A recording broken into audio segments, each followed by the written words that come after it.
केरला का एक छोटा सा घर जिसमें दो जिंदगियां कुछ इस तरीके से खत्म हुई कि सुनकर आपकी रूह कांप जाएगी। और ये सब कुछ हुआ एक ऐसे रिचुअल के नाम पर जो कि 21st सेंचुरी में कोई सोच भी नहीं सकता। 26 सितंबर 2022 सिलवराज ने अपनी मॉम पद्मम को कॉल किया, बट उन्होंने फ़ोन नहीं उठाया।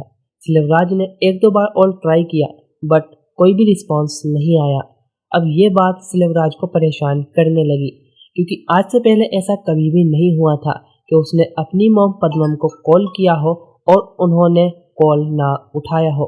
जिस बात से सिलवराज थोड़ा सा परेशान था एंड इसीलिए उसने ये बात अपनी आंटी पलानी अम्मा को बताई और उनसे अपनी मॉम पद्मम को देखने के लिए कहा कि देखना वो ठीक तो है। पलानी अम्मा पद्मम के घर से 15 मिनट की दूरी पर कलूर में रहती थी एंड वो वहाँ से पद्मम को चेक करने के लिए चली गई, बट पद्मम घर पर नहीं थी एंड ये बात पलानी अम्मा को परेशान कर देती है, क्योंकि पद्मम एक बहुत ही ज़्यादा सिंपल लेडी थी। वो इतनी ज़्यादा इनोसेंट थी कि उनको फ़ोन भी यूज़ करना नहीं आता था। उनके पास सिर्फ एक कीपैड वाला फ़ोन था एंड उनका अचानक से इस तरीके से गायब होना एक टेंशन वाली बात थी। जिसके बाद पलानी अम्मा वहीं पर बैठकर वेट करने लगी, क्योंकि उनको लग रहा था कि शायद किसी काम से बाहर गई होगी पद्मम, तो वो थोड़ी ही देर में वापस आ जाएगी। बट पूरा दिन वेट करने के बाद भी जब पद्मम वापस नहीं आती तो पलानी अम्मा पुलिस स्टेशन में एक कंप्लेंट लिखा देती है। पलानी अम्मा ने पुलिस को बताया कि पद्मम एर्नाकुलम में एक रेंट के घर पर रहती थी एंड वो ओरिजिनली तमिलनाडु के धर्मपुरी डिस्ट्रिक्ट से थी। यहाँ पर वो काम की तलाश में आई थी और लॉटरी बेचने का काम किया करती थी। पुलिस ने जब पद्मम के फ़ोन की लास्ट लोकेशन निकलवाई तो वो एर्नाकुलम से 100 किलोमीटर दूर पठानम तथा डिस्ट्रिक्ट की थी, जो बात पुलिस को अगेन काफ़ी ज़्यादा सस्पिशियस लगी, बिकॉज जैसा कि पलानी अम्मा ने बताया था पद्मम एक सिंपल लेडी थी एंड वो कहीं पर भी घूमने भी नहीं जाती थी। इस वजह से उसका इतनी दूर जाना एक काफ़ी ज़्यादा मिस्टीरियस एंड सस्पिशियस बात थी। इसके बाद पुलिस ने पद्मम की कॉल डिटेल रिकॉर्ड्स निकलवाए, जिसमें उसे पता चला कि पद्मम की लास्ट डे पर मोहम्मद शफी नाम के एक पर्सन से रेगुलर बात हो रही थी। पुलिस ने जब इन्वेस्टिगेशन की तो पता चला कि शफी कोची में ही शिनर रोड पर एक रेस्टोरेंट चलाता है। पुलिस उससे इन्वेस्टिगेशन करने के लिए पहुंची तो शफी ने पुलिस को बताया कि वो कल एर्नाकुलम गया था किसी काम से अपने दोस्त की गाड़ी लेकर। अब जब पुलिस ने शफी के उस दोस्त से इसी बात को कहा तो उसने शफी के जो भी क्लेम्स थे उनको रिफ्यूज कर दिया एंड उसने कहा कि शफी मेरी गाड़ी नहीं लेके गया था और वो मुझे नहीं पता कहीं पर गया भी था या फिर नहीं। जिसके बाद पुलिस ने शफी पर बहुत ज़्यादा सख्ती दिखाई, बिकॉज जब पुलिस इन्वेस्टिगेशन कर रही थी तो उन्हें शफी के बारे में कुछ और बातें भी पता चली थी। एक, शफी के ऊपर पहले भी काफ़ी ज़्यादा क्रिमिनल केसेस चल रहे थे एंड दूसरी बात, शफी अभी हाल ही में 15 महीने की जेल काट कर आया था। शफी का बयान सुनकर पुलिस को एक बात तो समझ में आ गई थी कि पद्मम के साथ कुछ बहुत ही ज़्यादा हॉरिफाइंग हुआ है एंड पुलिस कहीं ना कहीं सच भी थी, because this case will gonna be one of the most horrifying case of Kerala. Bhagaval Singh and Laila Singh दोनों एक बहुत ही स्वीट, शांत एंड वेल मैरिड कपल थे। दोनों अच्छे खासे पढ़े हुए भी थे एंड आयुर्वेदिक एंड थेरेपिस्ट की लाइन से एलंथूर में काफ़ी ज़्यादा फेमस भी थे। भगावल सिंह ने ये सारी चीज़ें अपने फादर वासु वैद्यान से सीखी थी एंड ये एक तरीके का उनका फैमिली बिजनेस ही था, बट फॉर सम रीज़न भगावल इस बिजनेस में नहीं आना चाहते थे। इसीलिए उन्होंने गल्फ कंट्रीज में एक जॉब के लिए अप्लाई किया था, बट अनफॉर्चुनेटली उनको वो जॉब नहीं मिल पाती, जिस वजह से उन्हें इसी बिजनेस में आना पड़ता है। अब भगावल सिंह को गांव में हर कोई जानता था, बट जो कोई नहीं जानता था वो चीज़ थी the couple was struggling financially. वो जैसे तैसे करके अपने आयुर्वेदिक ट्रीटमेंट से कुछ पैसे अर्न कर लेते थे and this was their one and only income source. अब भगावल सिंह और उनकी वाइफ को, इस कपल को बिल्कुल भी समझ में नहीं आ रहा था कि अपनी फाइनेंशियल स्टेबिलिटी कैसे बढ़ाएं, और वो किसी तरह करके अपना गुजारा कर रहे थे। एक दिन भगावत सिंह को फेसबुक पर स्क्रॉल करते करते एक आईडी दिखी और उन्होंने उसको फ्रेंड रिक्वेस्ट भेज दी, एंड ये आईडी थी श्रीदेवी की।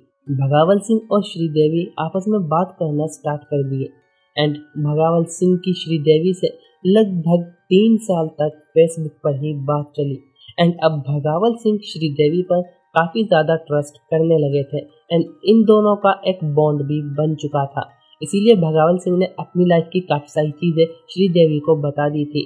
उन्होंने श्रीदेवी को अपनी फाइनेंशियल कंडीशन के बारे में भी अब बता दिया था। भगावत सिंह की फाइनेंशियल कंडीशन की बात सुनकर श्रीदेवी भगावत को कहती है कि कुछ टाइम पहले मेरे साथ भी ऐसा हो रहा था, बट मैं एक ऐसे पर्सन को जानती हूँ जो तुम्हारे इस चीज़ का सॉल्यूशन दे सकता है। अब कुछ दिन बाद भगावत सिंह के घर पर एक आदमी आता है जिसका नाम राशिद होता है। राशिद अपने आप को एक तांत्रिक बताता है और उससे कहता है कि वो उनकी फाइनेंशियल प्रॉब्लम को सॉल्व कर सकता है, एंड उसे श्रीदेवी ने भेजा है।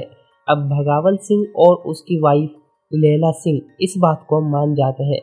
राशिद कहता है कि उनकी इस प्रॉब्लम को दूर करने के लिए उसे कुछ रिचुअल्स करने पड़ेंगे, एंड काफ़ी दिन तक रिचुअल्स करने के बाद राशिद उनको बताता है कि भगावल के ऊपर किसी ने काला जादू कराया है, एंड ये जादू बहुत ही ज़्यादा स्ट्रॉन्ग है, एंड इसे सिर्फ एक ही तरीके से हटाया जा सकता है। इसके लिए भगावल को अपनी वाइफ लैला को राशिद के साथ सोने के लिए अलाउ करना होगा, एंड ये सब कुछ होते हुए भगावल को वहाँ पर प्रेजेंट रहना होगा, एंड ये सब कुछ देखना होगा। एट दिस पॉइंट मेरा दिमाग भी काफ़ी ज़्यादा ख़राब हो गया था, बिकॉज अगर कोई आदमी अपनी वाइफ या फिर अपनी गर्लफ्रेंड को किसी और पर्सन के साथ देख भी ले तो उसी से ही उसे गुस्सा आ जाता है। But the shocking part is Bhagaval ने अपनी वाइफ लैला को इस चीज़ के लिए अलाउ कर दिया था। बट राशिद सिर्फ यहीं पर ही नहीं रुका, उसने सिंह फैमिली को कहा कि अगर तुम्हें ये काला जादू पूरी तरीके से हटाना है तो तुम्हें एक बलि देनी होगी, एंड ये बलि किसी जानवर की नहीं बल्कि इंसान की होगी। अब भगावल सिंह इसके लिए भी मान गया, एंड उन्होंने राशिद से ही किसी इंसान को ढूंढने के लिए कहा। राशिद ने एक फीस की डिमांड की जो कि थी 2 लाख रुपये। अब एक फैमिली के लिए जो कि पहले ही फाइनेंशियली स्ट्रगल कर रही है, इतने सारे पैसे इकट्ठे करना और वो भी ऐसे काम के में लगाना एक बहुत बड़ी बात होती है। बट भगावल सिंह ने किसी भी तरीके से ये पैसे इकट्ठे किए और राशिद को दे दिए। राशिद के सर्कल में भगावल सिंह की फैमिली के जैसे और भी बहुत सारे लोग थे। राशिद हमेशा इसी तरीके से करता था, श्रीदेवी के जरिए लोगों से फेसबुक पर बातें करता, उनका ट्रस्ट जीतता और फिर इस तरीके से बताता कि वो किसी एक इंसान को जानती है जिसके पास जादुई शक्तियां हैं, एंड वो उनकी प्रॉब्लम को सॉल्व कर सकता है। उसके बाद राशिद आता, उनसे फीस फूस लेता, इस तरीके से वो अपना सारा गेम खेलता था। इसके बाद राशिद को एक रोजलिन नाम की लेडी मिलती है, एंड वो उसको एक ऑफर देता है, वो था 10 लाख का। Roslyn door to door salesman थी, वो घर घर जाकर अपना प्रोडक्ट बेचा करती थी, एंड हाल ही में वो अपने हस्बैंड से अलग हो गई थी। राशिद ने रोजलिन को 10 लाख का ऑफर दिया था, एंड उससे कहा था कि उसे सिर्फ एक अडल्ट मूवी में छोटा सा सीन करना होगा।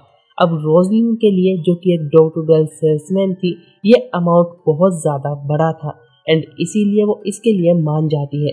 राशिद रोजलिन को सिंह फैमिली के घर पर ले आता है, एंड उसके बाद उसको बेड पर लिटाकर उसके हाथ पैर बांध दिए जाते हैं।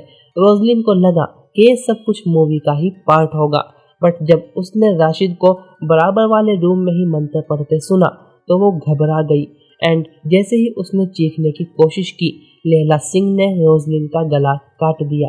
उसके बाद रिचुअल्स के नाम पर उन्होंने रोजलिन का खून पिया, एंड इतना ही नहीं, उन्होंने रोजलिन का फ्लैश भी खाया। उसके बाद रोजलिन की बॉडी के टुकड़े कर कर उन्हें बैकयार्ड में ही दफना दिया।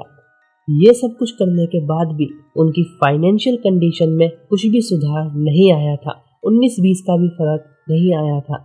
इसके बाद उन्होंने फिर से राशिद को कांटेक्ट किया, एंड राशिद इस बार कहता है कि उनके ऊपर जो काला जादू कराया गया है वो बहुत ही ज़्यादा पावरफुल है एंड इसके लिए उन्हें एक और इंसान की बलि देनी होगी।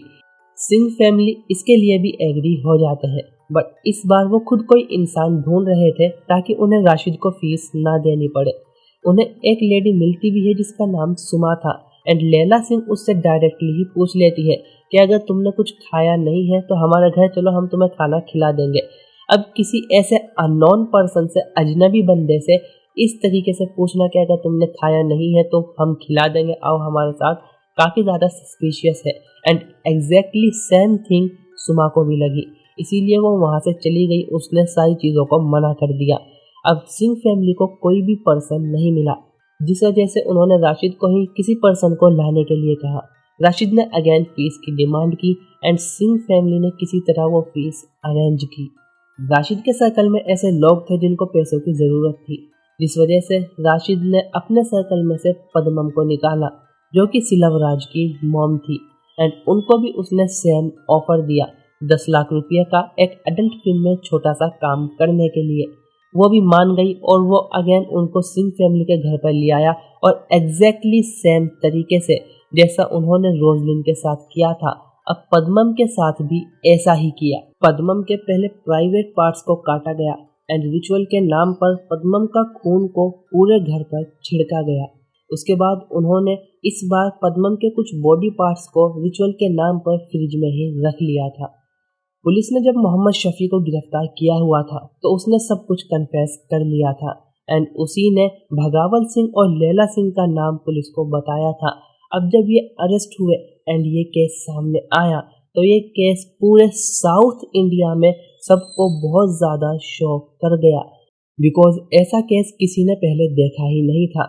And the shocking thing is, इस केस के 3 साल बाद भी ये तीनों अभी तक कोर्ट के चक्कर काट रहे हैं, इनके लिए कोई फाइनल जजमेंट नहीं सुनाया गया है।